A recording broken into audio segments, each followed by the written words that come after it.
boa tarde. Boa tarde. Muito obrigada por receber a equipe de Economia e Inovação aqui no nosso espaço SBD. Érica, nós vamos trabalhar nessa disciplina com a ODS 4, certo? Que ela assegura a educação inclusiva. Eu sei que aqui no SBD tem essa questão da educação inclusiva, né? E é nisso que nós queremos ver qual é o desafio, o problema do SBD, né? Nessa questão da educação inclusiva, certo?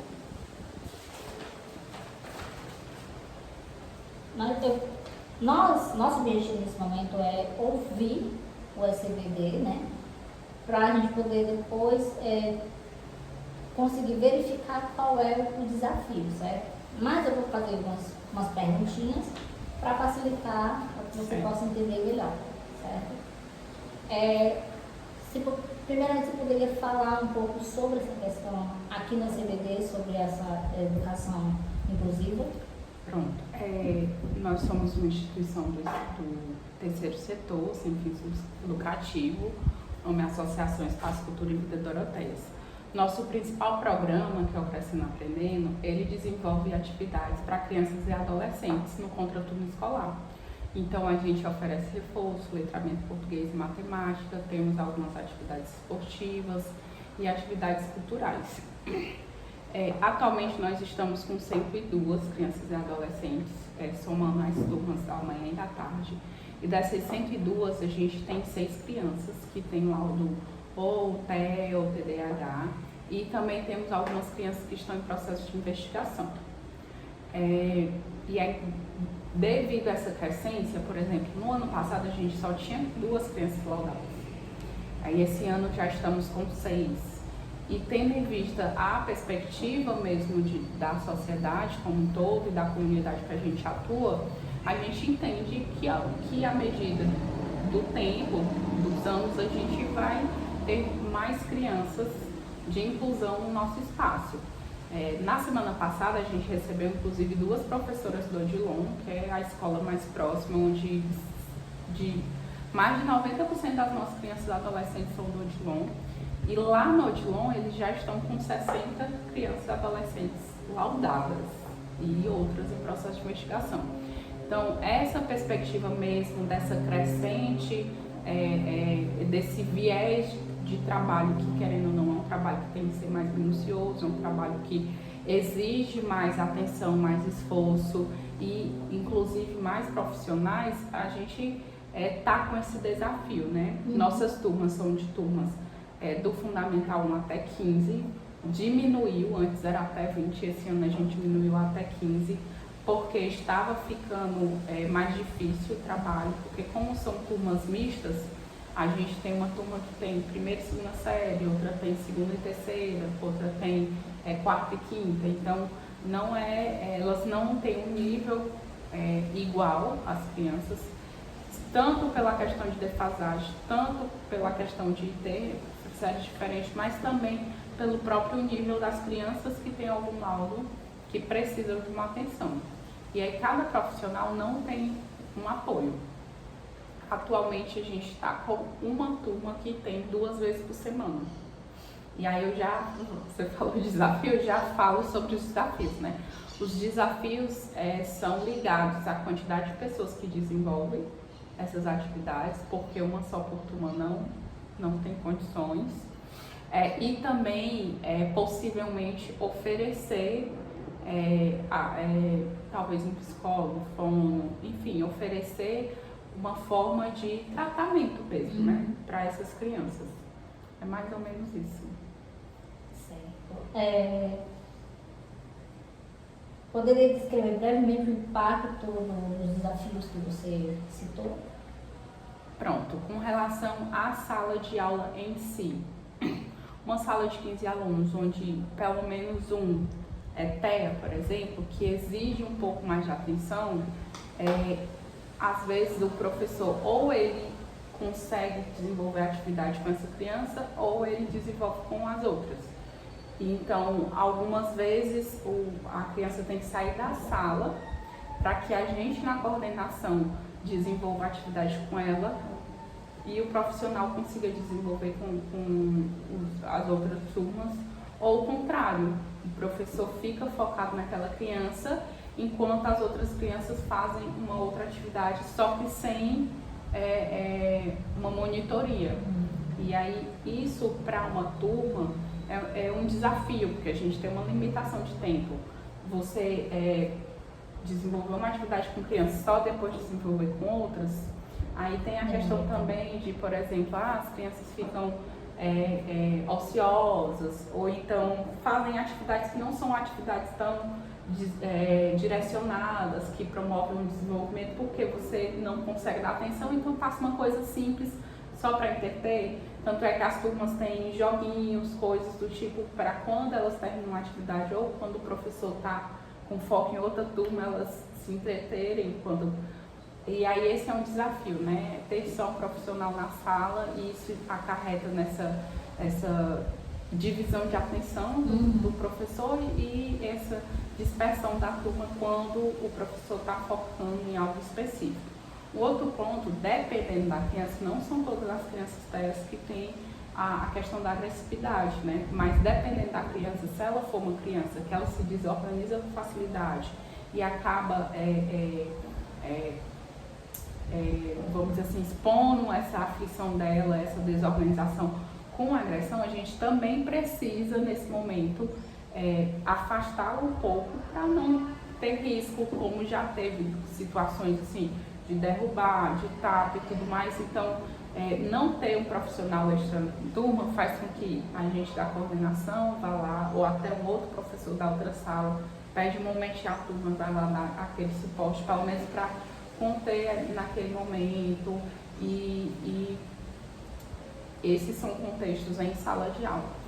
Fora da sala de aula, dependendo também de qual é a questão da criança, às vezes é difícil uma integração de verdade, sim, uma inclusão, porque muitas escolas falam que são inclusivas, mas quando você vai olhar na prática, acontece algo que às vezes até acontece aqui, que a gente tenta tirar.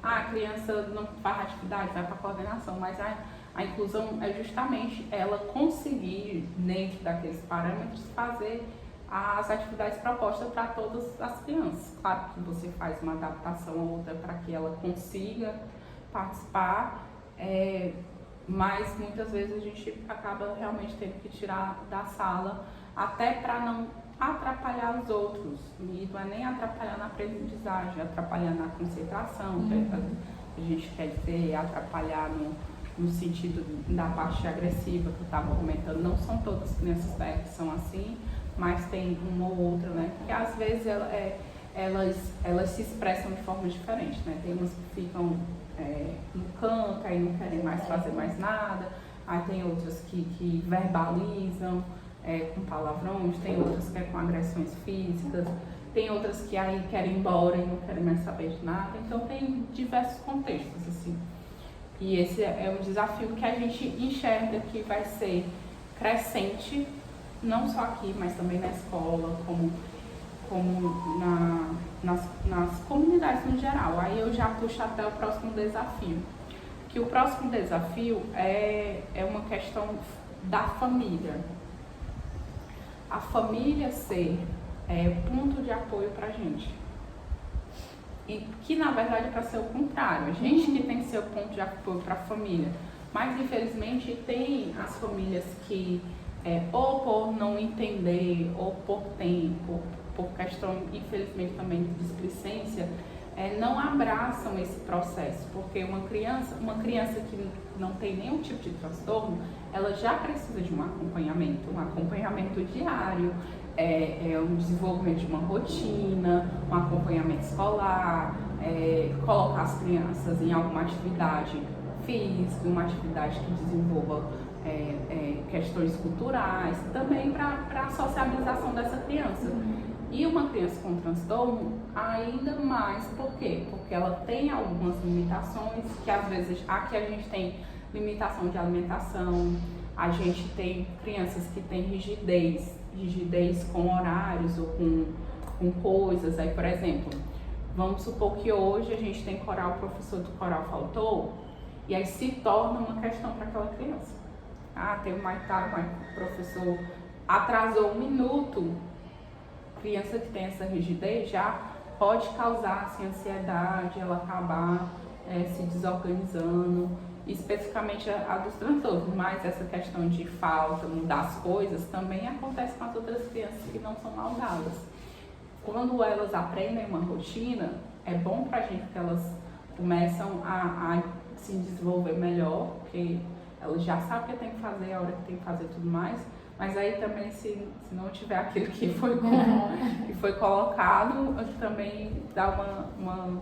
E aí com as famílias a gente tem esse desafio de famílias que dentro de casa não continuam esse processo, né?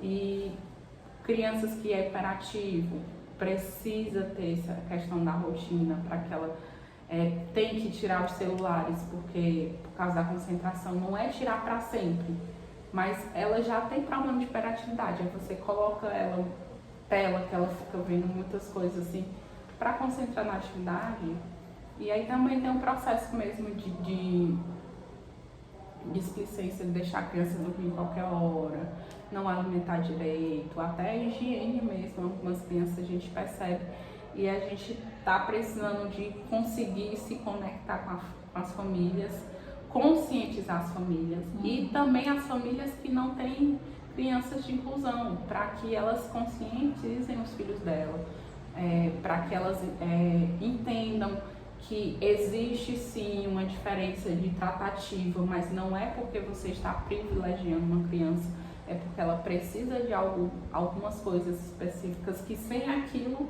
ela não se desenvolve igual às outras. E aí esse entendimento as famílias acabam não passando para as crianças. E muitas famílias, é só uma criança, mas as crianças entendem. Se você sentar, explicar, olha, essa criança tem tal questão, aconteceu isso. Porque, por exemplo, tem uma criança aqui que ela tem paralisia facial, Paty. Aí fazem um comentário ou outro, aí a gente está fazendo um processo de, olha, não é assim, não sei o quê, mas aí em casa, na escola. A escola eu sei que também faz esse processo, mas a gente sente que vem muitas coisas de casa, né? Palavrões, até a forma agressiva de às vezes responder. Aí a gente tá com essa dificuldade e estamos pensando em desenvolver um projeto que já seria um projeto para as famílias, pelo menos de encontros mensais, que a gente consiga fazer rodas de conversa, conscientização, trazer profissionais ou alguma coisa do tipo. Só que aí vem um outro desafio, né, que é o engajamento. Às vezes você faz uma atividade com essa proposta, mas aí, como não é uma prioridade da família, a gente está pensando em estratégias de trazer essas famílias para as atividades. Estratégias N, inclusive já saiu, por exemplo, fazer um bingo, onde quem participar da reunião, quem participar do encontro, vai ter um sorteio no final, assim. N coisas para ver se as famílias começam a ver. É que nem a gente faz com as crianças, né? O sistema de pontos por comportamento e por atividades. Tem gente que é a favor, tem gente que é contra, porque diz, a criança só vai se comportar bem por causa do ponto. Mas algumas coisas elas vão aprendendo com o tempo, assim, se ela sabe que não é para falar palavrão, mas aí tem alguém que fica assim, os próprios coleguinhas que ficam, se você falar palavrão, não sei o que, aí com o tempo elas vão. E tem crianças que ano passado falavam palavrão, esse ano não estão mais falando, assim. E quando fala é aquele contexto que a pessoa mesmo, já pede uma desculpa, já sabe que não é desse jeito. Tem desafios, mas... Não tem consciência, né?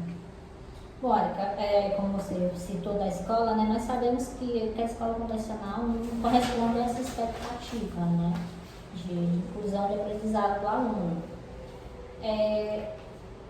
Num esperto senso, né? O que o ECBD faz para despertar esse senso de aprendizagem nessas crianças que precisam dessa inclusão, né? Para evitar a evasão, né? Para evitar que eles desistam. Pronto, assim, como eu estava falando, na semana passada a gente recebeu até a visita de 2 professoras do AE, da Odilon, e a gente foi trocando experiências. E a gente entende muito que é difícil, em alguns pontos, para a escola trabalhar. Por exemplo, ela tem uma turma que tem 34 alunos. Desses 34 alunos, tem 4 de inclusão. e tem mais 4, era 5 em processo de investigação. Então, é difícil para um professor fazer esse trabalho, um trabalho consistente, com um número muito grande de alunos. E eles estão com 60 laudados. Aí o AE tem um profissional para fazer o AE da escola toda, ainda faz das outras 2 creches dessa escola. E aí a criança vai uma vez por semana, durante 50 minutos, fazer o AE. Você acha que realmente isso é efetivo? Uma criança TEA, por exemplo, ela vai uma vez por semana, mas é uma vez na fono, uma vez no psicólogo, uma vez na terapia ocupacional, é uma vez por semana, mas é um leque de profissionais dependente. Dependendo do caso, ainda precisa de fisioterapia, se for paralisia, por exemplo, né, que algumas crianças são especiais, têm paralisia e vai fazer, e aí fono, e aí... E é um acompanhamento, mas aí 50 minutos para você ter o AE, não é que não é nada, é alguma coisa, mas é difícil. E aqui o que a gente fez, né? A primeira coisa foi diminuir um pouco a turma, para não deixar ficar no nível assim, exacerbado. Também para que não, assim, e mesmo assim, às vezes a gente ainda sente que o professor tá vamos dizer assim, sobrecarregado. E essa questão, por exemplo, dos alunos virem para a coordenação, na verdade é um tratado que a gente fez com os professores. Olha, se não tiver como dar conta naquele momento na turma, é melhor que você retire a criança e a gente faça o processo de tranquilizar a criança primeiro e depois retorna para a turma, do que você ficar nessa tentativa onde você que vai ficar sobrecarregado e pode lhe atingir de uma forma que depois quem vai precisar de terapia é o professor. Psicólogo. Exatamente, esse foi um acordo. O segundo ponto foi desenvolver atividades diferenciadas para os alunos. Então, é o mesmo tema, está sendo trabalhado o mesmo tema, só que assim, tem crianças que sabem ler, outras não sabem ler, aí tem crianças que desenvolvem atividade ou não desenvolvem atividade. A gente percebe, por exemplo, na escola, é a mesma atividade para toda a turma, independente de se a criança sabe ler, se não sabe ler, se tem algum transtorno. É a mesma atividade. E aí, por exemplo, nas crianças autistas, você pega, por exemplo, uma criança, a gente tem uma que é torcedora do Vasco. E aí as atividades dele é a mesma coisa, entre aspas, a mesma coisa da outra, só que as figurinhas é do Vasco. As palavras lá tem o Vasco no meio, tem o Dinamite, é um jogador. Tem o nome lá do Roberto Dinamite no meio, porque puxa a atenção. Aí quando ele tá assim, ficando um pouquinho mais afobado, a gente pede ele para cantar o hino do Vasco. Estratégias para ele se concentrar, para ele se acalmar, usar coisas que ele gosta, ele vai ter a mesma atividade, só que no formato mais focado nele, né? Aí um outro é futebol, aí tem que ter bola em tudo. Aí a própria mãe do futebol, a própria mãe diz que quando vai para shopping sempre leva uma bola, porque qualquer coisa, se ele estiver desorganizado, toma aqui a bola. Então tem essas estratégias, né? Uma outra coisa que a gente tenta fazer é ficar muito próximo da família. Então quando é alguma criança que a mãe vem buscar, vem deixar, o pai vem buscar, vem deixar, se torna um pouquinho mais fácil, porque qualquer coisa que acontece, a comunicação é mais próxima. Ó, criança X fez isso, não fez isso, aconteceu, como é que a gente pode trabalhar, como é que não pode. Você pode fazer isso em casa com ele, porque na turma não deu certo. Veja se ele traz amanhã tal coisa para ele se entreter. A gente não gosta que as crianças tragam brinquedo para cá, mas às vezes é necessário. Esse caso que eu falei da bola, quando não tem uma bola aqui disponível para ele não precisa nem estar desorganizado. Quando ele sabe que porque tem uma questão de embarcar a bola.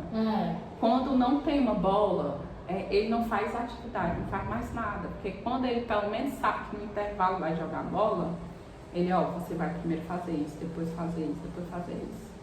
Aí ok, aí depois você vai pra bola. Ele fala até rápido demais, aí a gente tem que ficar calmo, que a letra nem ele está entendendo a letra, a parte. Mas assim, é estratégias. E também a gente tenta com que todas vamos dizer assim, as ofertas, iniciativas, atividades, tudo seja possível para todos fazerem. Inclusive, ano passado a gente teve uma experiência que foi uma experiência que fez a gente, opa, será que faz sentido a gente fazer novamente? A gente fez as Olimpíadas e depois a gente se questionou, será que que foi inclusivo? Porque será que essa prova para X aluno, para Y aluno, realmente ele conseguiu fazer? No Fundamental 1 a gente adaptou a prova de português para o ditado. Por quê? Porque o ditado seria mais fácil dos outros conseguirem resolver, independente de ser laudado ou não. E aí a gente vai refletindo e repensando assim, será que dá para fazer? Será que não dá para fazer? Aí tem poucas crianças que têm problema com som, né? Com barulho. Mas aí no aniversário, já faz um aniversário assim, quando a criança especificamente está, a gente tenta nem bater palma, faz só com a vozinha mesmo. E aí tem todo um processo de adaptação. Às vezes a gente não consegue abraçar tudo, porque algumas coisas exigem mais tempo, algumas coisas exigem mais profissionais que não temos, para isso precisamos de mais recursos. Às vezes exige um conhecimento mais profundo daquela criança específica, às vezes nem os pais conseguem trazer aquela informação, porque a própria criança está ficando já na adolescência, aí já está mudando em algumas coisas. A própria criança, ela fala, não sei, ele não faz mais isso, não faz mais aquilo, e aí? Então, acredito que um outro desafio teria que ser a gente ter um psicólogo que pudesse aqui na instituição fazer esse acompanhamento mais próximo, visitar as famílias com o serviço social, né? Para poder a gente entender e também dar mais suporte e avançar, né? Avançar em estratégias de atingir. Aí, com relação às faltas, à frequência, o que a gente faz? As crianças têm que ter no mínimo 70% de presença. Quando a criança já começa a faltar muito, a gente entra em contato com a família, investiga o que está acontecendo, Não tira a criança assim que passou, a gente não tira, a gente faz a conversa. Tem criança que volta, tem criança que não volta. A gente tenta oferecer atividades que eles gostem, né? Tipo futebol, que a gente tem uma tarde de manhã, tem um circo, o coral também temos. E trazer também outras iniciativas, assim, um passeio ou outro, uma atração, para poder entreter essas crianças e ser atrativo fazer parte aqui do espaço, né? Érica, agora assim, eu sei que o SBD ele tem alguns parceiros, né? Como é que os parceiros do SBD lidam com essa questão da inclusão desses alunos? Pronto. Parceiros específicos que trabalham com as crianças e adolescentes, a gente tem um programa SESC Ativo, né, que é o que oferece para a gente os esportes. No SESC Ativo, eles não fazem nenhum tipo de distinção, mas confesso que existe um pouco de dificuldade dessa interlocução.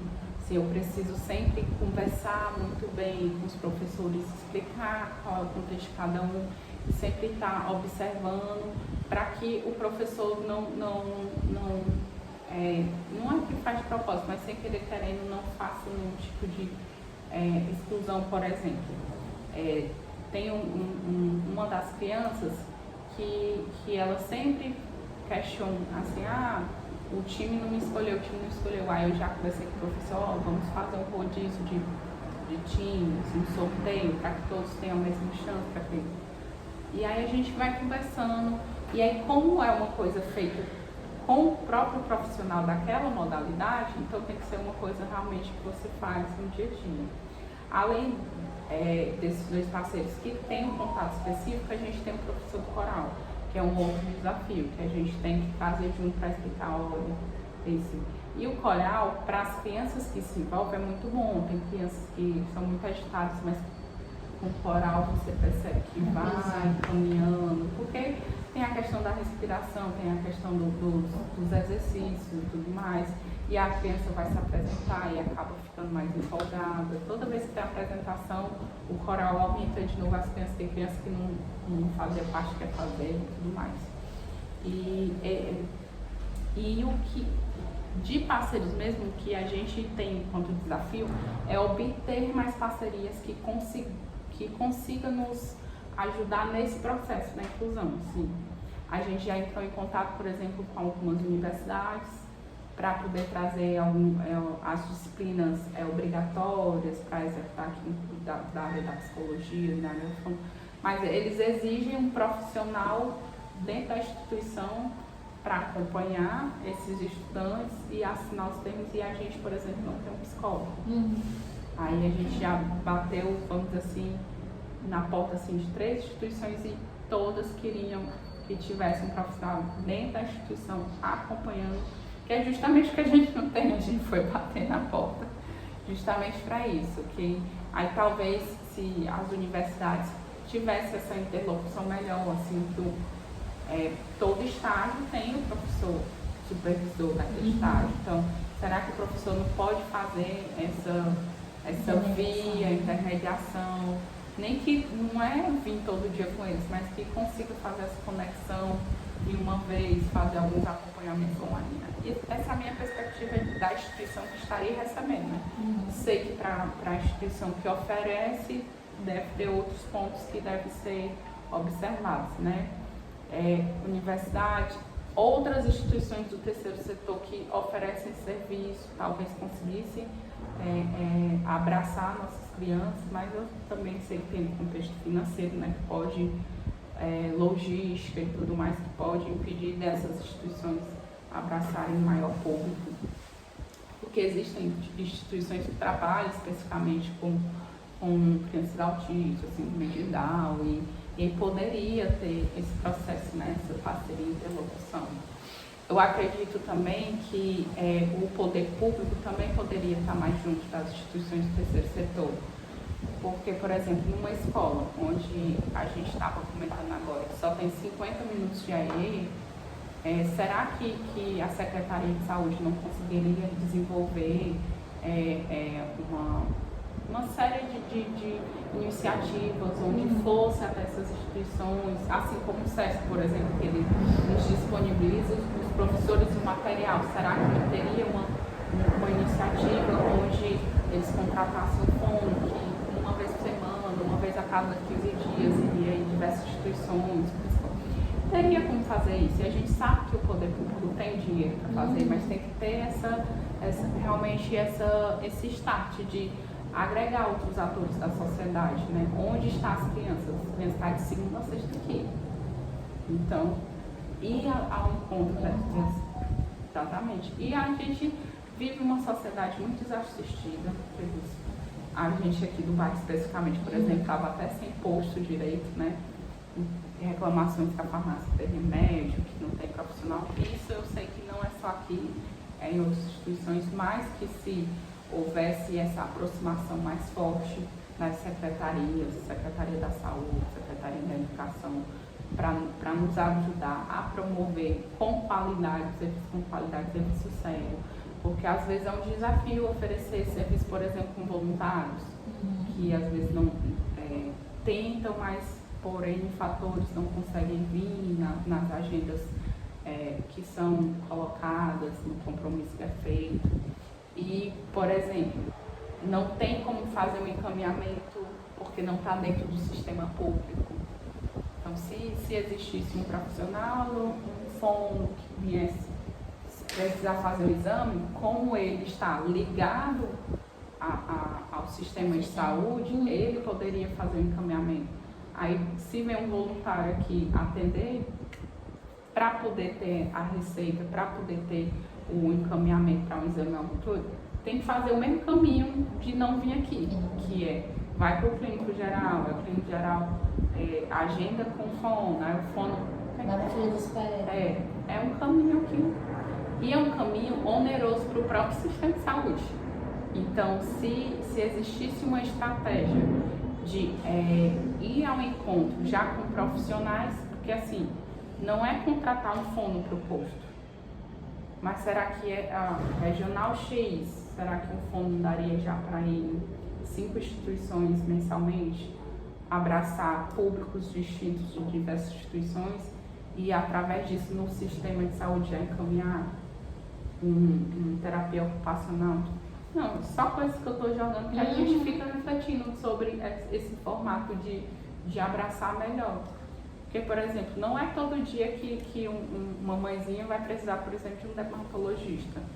Mas será que se a gente tivesse um programa onde uma vez por mês viesse um dermatologista, uma vez por mês viesse um reumatologista, onde as nossas necessidades fossem apuradas, pelo menos, não ia abraçar todo mundo, mas a gente ia se aproximar do público que está precisando. E às vezes essas instituições, elas conhecem mais a fundo a dificuldade daquela família, porque ela já está com aquela família há tempos e tempos. E também, às vezes, até a sensibilização, porque às vezes a mãezinha está com um problema faz tempo e ela não vai atrás. E a gente trazendo a pessoa para cá, faz, olha, você tal dia vai ter tal pessoa, você vem aqui, que a gente vai conseguir dar um jeito nisso.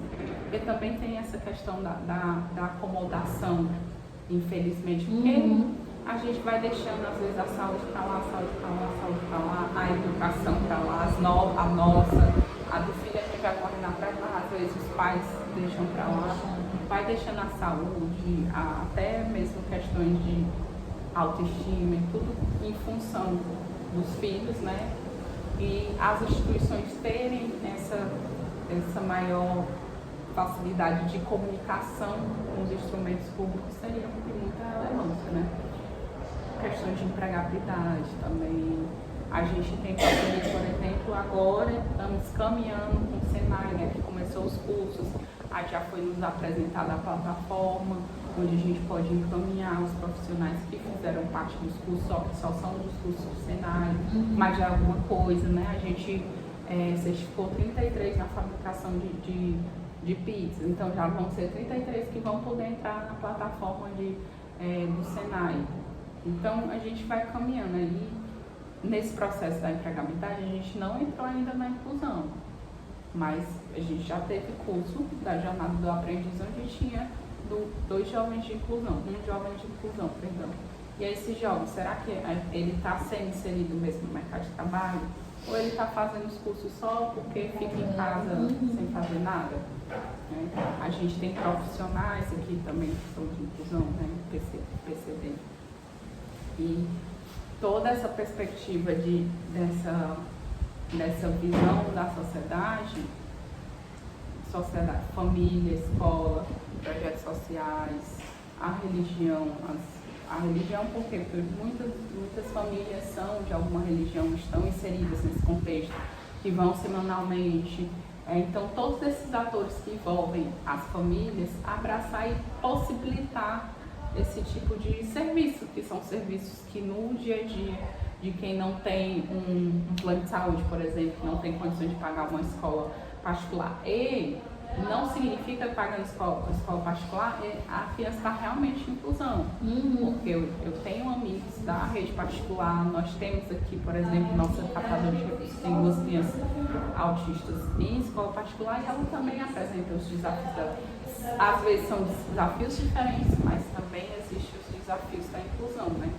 Que aí desde a questão da saúde mesmo, como do desenvolvimento pedagógico, como da socialização.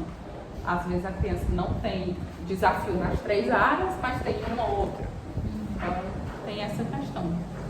Eu acho que eu falei até demais, né? Tá ótimo, quanto mais informações para nós, melhor. E essas informações acho que já foram o suficiente para a gente conseguir analisar e entender melhor, né? Quais são os desafios, problemas da CVD. Eu acredito que resumindo, assim, bem resumindo, um dos maiores desafios é o trabalho com a família, a captação de recursos para você ter como investir em mais profissionais ou capacitação dos profissionais que tem, E também o desafio do dia a dia, que eu acredito que você tendo já o respaldo da família e uma equipe qualificada e suficiente para desenvolver, você já as parcerias, né? Com o sistema público e com outras instituições, né? Que podem ser particulares. Exatamente. E o voluntariado, eu acho que também poderia ser um desafio, né? Porque as parcerias, o voluntariado é como se fosse uma espécie de parceria, né? Com certeza. Muito obrigada. Eu que agradeço, eu gosto sempre de te receber aqui, de receber também outras pessoas, tanto para conhecer a gente, mas também para nos ajudar de alguma forma. É isso. Muito obrigada, nossa equipe agradece. Tchau!